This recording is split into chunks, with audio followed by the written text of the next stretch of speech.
नमस्कार, स्वागत है आप सभी का एबी स्टार न्यूज में और मैं हूं आपके साथ जुबैर चौधरी। वक्त तो चला अपना उत्तर प्रदेश का, जहां सबसे पहले बात करेंगे महाराष्ट्र के सीएम एकनाथ शिंदे की।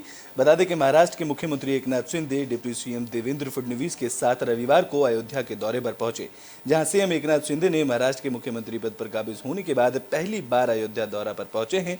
इस दौरान सीएम शिंदे ने कहा कि उत्तर प्रदेश में राम मंदिर के निर्माण पर जिन लोगों ने संदेह किया उनके को घर का रास्ता दिख गया है। देश के प्रधानमंत्री मोदी ने राम मंदिर का निर्माण शुरू करवा के ये सपना सच कर दिखाया है।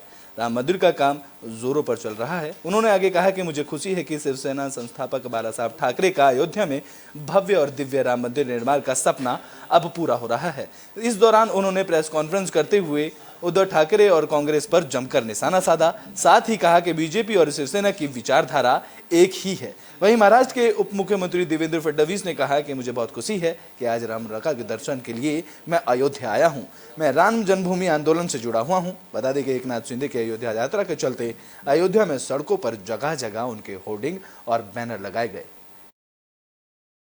जा रहे हैं, अभी वहाँ रामलला का दर्शन होगा, शरयू की आरती होगी, लक्ष्मण किला में जाएंगे, वहाँ पर रामलला का दर्शन भक्ति भाव से श्रद्धा से हम लोग लेंगे, वही हम जा रहे हैं। प्रभु का आशीर्वाद मिलेगा, शिवसेना जीतेगी 2024 में। प्रभु रामचंद्र जी का आशीर्वाद हमारे साथ ही है, इसलिए धनुष्यबाण भी हमें मिला है।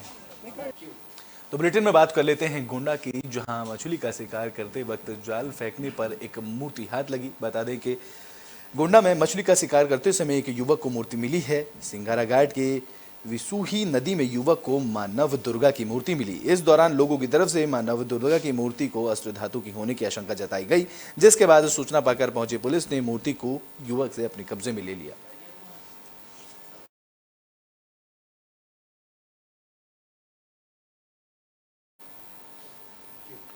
तो बुलेटिन में बात महोबा की कर लेते हैं, जहां क्रय विक्रय समिति की बिल्डिंग जर्जर हालत में नजर आ रही है, जिसको लेकर क्रय विक्रय समिति की बड़ी लापरवाही सामने आई है। महोबा में चरखारी के रायनपुर की क्रय विक्रय समिति की बिल्डिंग जर्जर हालत में है। बता दें कि इस समिति में हर साल सैकड़ों किसान अपने खेतों में अमृत का काम कराने वाले खाद लेने आते हैं।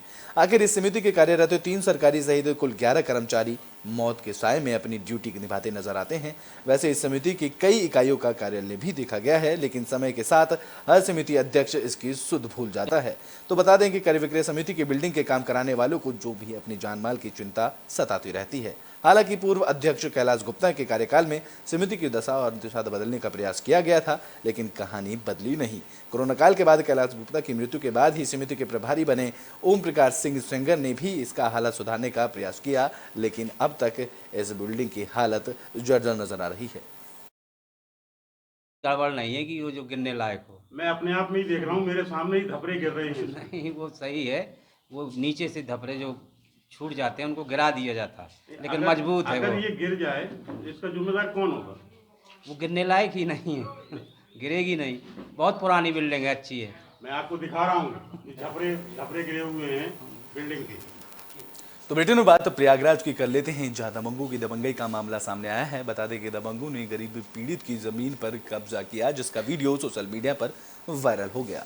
प्रयागराज में दबंगों की दबंगई का मामला सामने आया है। बता दें कि प्रयागराज जिले के झूंसी थाना अंतर्गत रहीमापुर सोरडीह के पास रात के अंधेरे में कुछ बदमाश असलाह से लैस होकर पीड़ित की जमीन पर कब्जा कर रहे हैं, जिसका वीडियो सोशल मीडिया पर वायरल हुआ। दरअसल वीडियो में बदमाश जमीन पर कब्जा करते दिखाई दे रहे हैं। अब देखना यह होगा कि वायरल वीडियो होने के बाद पुलिस प्रशासन इस पर क्या कुछ कार्रवाई करता है।